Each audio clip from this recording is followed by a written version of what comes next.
Good day guys and welcome to another episode of Riding in Tandem with me, RM.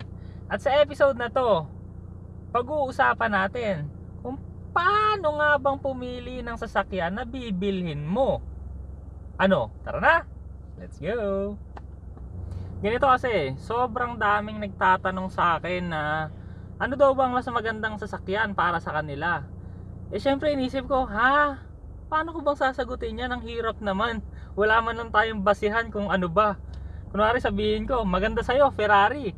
Paano na naman tayo niyan? Yung pala, budget mo, pampikanto. Paano ba yun?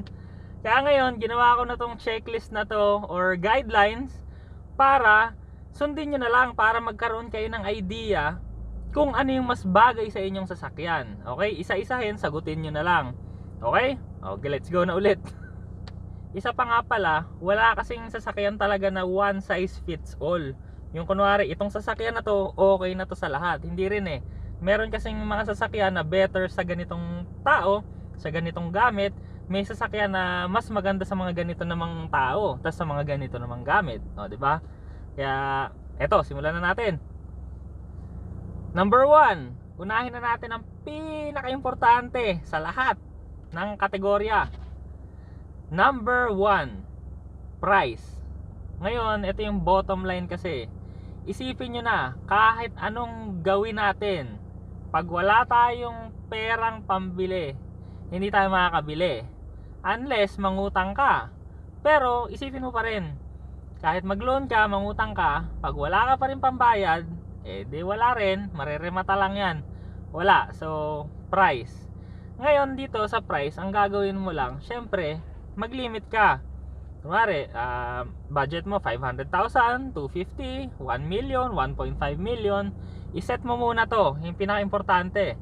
So, ngayon, dito sa categories na gagawin natin, mag-set lang tayo. Kunwari, ang budget ko ay 250,000.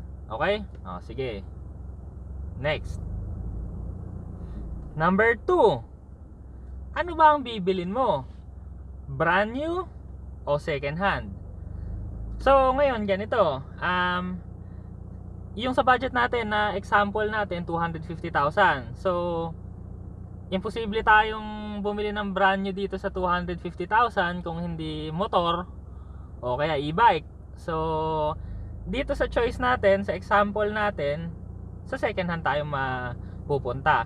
Pero kung gusto nyo pa ng mga mas detalyadong pagpili sa brand new or sa second hand, meron kaming video about dyan. Ilalagay ko na lang dito sa link sa taas. Pindutin nyo lang yung letter I, tapos lalabas na dyan yung video namin na yon. Pero bottom line kasi dyan, kung may pambili ka, brand new. Pero kung gusto mong makatipid at may alam ka naman sa sasakyan, second hand. Okay? Next. Number 3, automatic o manual. Ngayon, dito sa automatic o manual, para sa akin sa panahon ngayon, mas maganda mag-automatic ka na lang kung hindi ka marunong. Pero, kung sakaling ikaw ay driving purist, na talagang gusto mo may mga kinakambyo-kambyo, so okay lang din naman yon. Kung ano yung mas gusto mo, pwede naman yon. At kung gusto mo pang malaman ng more detailed about dito sa manual transmission versus automatic transmission, meron din kaming hiwalay na video niyan. I-click nyo lang ulit yung letter I dito sa ibabaw. Okay? Number 4. Syempre dapat ilagay mo rin muna ilan ba sasakay. Di ba? Syempre kung kunwari dalawa yung sasakay, mas maganda yung maliit na sasakyan ka na lang para mas tipid. Pero kung kunwari 12 yung sasakay, no choice ka, talagang mag-van ka. Di ba? So dito sa example na ginawa natin, 250,000 yung budget natin, tapos dalawa lang naman yung sasakay. So okay. Idagdag ko lang dito, pagka kunwari dalawa, mas maganda maliit na kotse mo. Pagka mga 4 kayo, pwede na dyan yung mga 5-seater na kotse. Kung 5, di pasok pa rin. Pero kung 5 kasi, mas gusto ko, mas recommended ko na kumuha kayo ng mga crossover para malaki yung lalagyanan nyo ng gamit sa likod. Pag mga 7 naman kayo, pwede na yung mga SUV. Pero sa totoo lang, kung kunwari 7 kayo pero mga full-sized adults kayo, mas marerekomenda ko sa inyo mag-van na lang kayo. Kasi ano pag SUV kasi maliit, pag 7 yung malalaking tao yung nakaupo sa mga upuan, masikip na yung gamit sa likod, konti lang, tas magsisiksikan yung mga gamit nyo sa mga tabi-tabi. Pero pag van kasi kayo, tas 7 kayo, pwede nyo itupi pa yung likod na upuan, lagyan nyo ng mga maraming gamit, ayos na ayos. Ayun. Tapos syempre kung mas marami kayo sa 7, no choice na kayo, talagang van. Yun lang. Ngayon, number 5. Saan mo ba gagamitin yung sasakyan? Saan ka ba? Dito ka lang ba sa city? Sa Manila ka lang ba? O Cavite na puro flats lang naman usually? O gagamitin mo ba yan? Taga Quezon ka ba? Tapos araw-araw binabiyahe mo ba yung bitukang manok? Baguio ka ba? Puro ba rough road sa inyo?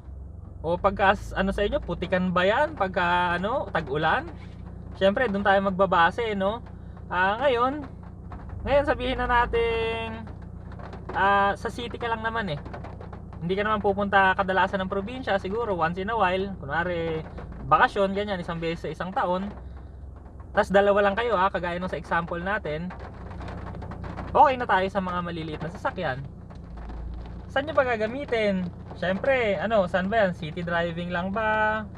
O mga long open roads ba?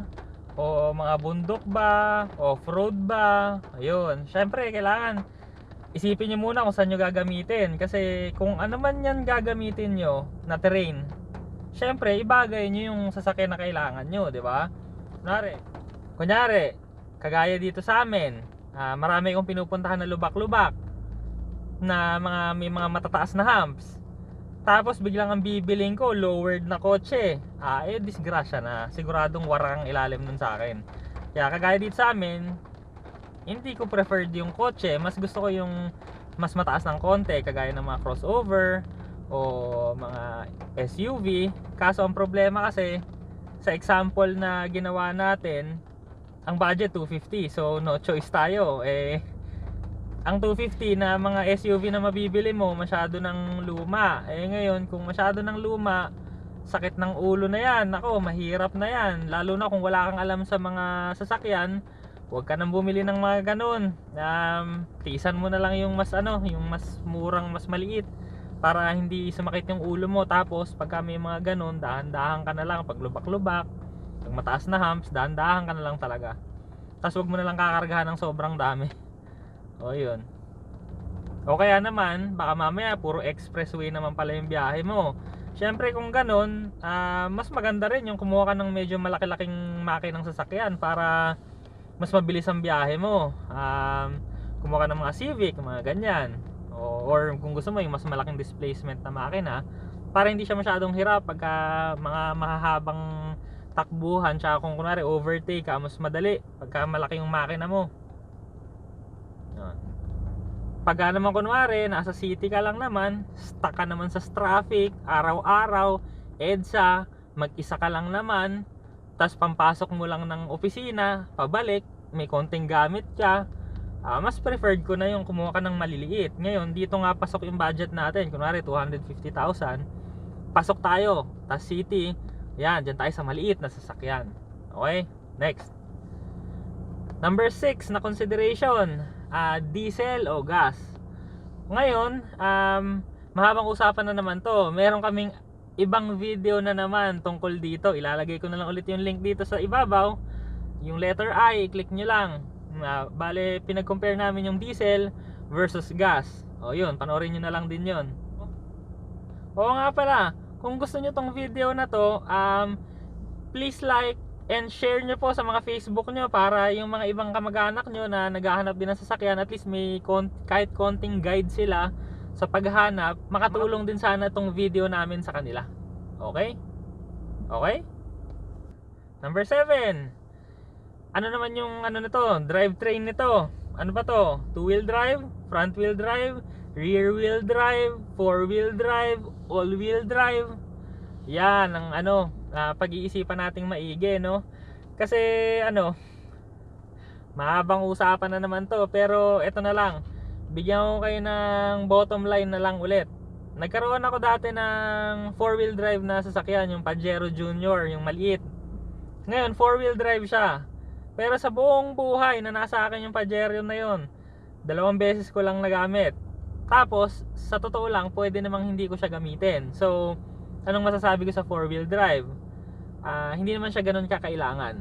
Tapos sa 2-wheel drive naman, usually naman kasi ang application ng rear wheel drive sa mga mabibigat yung load, kagaya ng mga van, sa mga pick up. Pero automatic naman talaga namang kunwari van, pick up, usually rear wheel drive naman yan. Pero kung gusto mo ng sports car, yun, mas maganda rear wheel drive. Pero kung pang araw-araw, lalo na't kung baguhan ka sa sasakyan, yung mga rear wheel drive na kotse kasi may tendency na mag oversteer. So kung madulas yung kalsada at hindi ka masyadong marunong, mas magandang wag ka nang bumili ng rear wheel drive. Mag front wheel drive ka na lang, mas safe tayo, dahan-dahan lang. Yun. So dito sa mga ordinary cars naman na nandito sa Pilipinas, usually naman kasi front wheel drive. So okay na yun. Okay na yun. Safer. Number 8, paano mo ba itong gagamitin? Syempre yan ang importante. Kunwari yan, may nagtanong sa akin, gagamitin daw niya ng TNVS, yung mga Grab. Ngayon, okay daw ba yung expander? Sabi ko sa kanya, kung ganun pala yung paggagamitin mo pang business na ganyan, better kumuha ka na lang ng smaller body na sasakyan, tapos yung mas maliit din na makina, para pag nag TNVS ka, mas maliit na sasakyan mo, less weight, less gas yung gagamitin, more profit sa iyo yun, diba? Di mas kumuha ka na lang nung pasok na sa mga TNVS na mas maliit na sasakyan. O kaya naman, ang hilig mo palang magkarga sa sasakyan, Diyos ko. Ayan, kaya ito, ngayon, yung pick up namin, ito, gamit ko ngayon. Ang nanay ko kasi, kwento ko lang sa inyo, pag pumunta kami ng probinsya, pag uwi nun, may dalang 2 sakong bigas, 2 red bag na kalamansi, mga halaman, ganun yung nanay ko, kaya meron kaming pick up. Kung ganun ang gamit nyo, hindi ko marirecommend sa inyo magkotse kayo, mag pick up din kayo. Pero kung usually naman, hindi naman kayo nagkakarga ng mabigat, magkotse na lang kayo, mga ganun. O kaya naman pang business, syempre maganda rin yung mga van, di ba? Mga UV Express, yan, di ba? Kung ano yung gamit nyo, syempre ibagay nyo yung sasakyan na bibilin nyo. Number 9, brand. Syempre yung brand preference nyo. Kagaya kami, mas type namin pagka Japanese o kaya Korean. Yan yung mga gusto okay sa amin. Ngayon, syempre meron din yung mga American, okay naman sila. European, maganda rin, kaso mahal. Syempre, hindi naman kami masyadong importante sa amin. Makapunta kami from A to B, point A to point B. Yun ang importante sa amin. Hindi naman masyado yung flair, yung mga yabang, hindi naman masyadong ganun Pero kung afford nyo, yun, maganda yun, mga Euro. Tapos may isa pa nga pala, yung mga Chinese. Pero ito, hindi pa ako nakatry ng Chinese sa totoo lang. Pero hopefully soon, may maka-test drive din tayo ng mga Chinese na cars. Tingnan natin kung okay din ba sila. Number 10, last but not the least, itong pinaka-importante sa lahat, puso mo. Syempre, kung ano yung laman ng puso mo, kahit pa kunwaring ano pa yan, sundin mo yung puso mo. Kasi pagka hindi mo sinunod yung puso mo, sa huli, ikaw rin ang magsisisi. Kaya kahit sa totoo nga lang, kahit ang masunod lang dito yung number 1, price, at number 10, yung puso mo, okay na yun Sabihin na natin example lang to.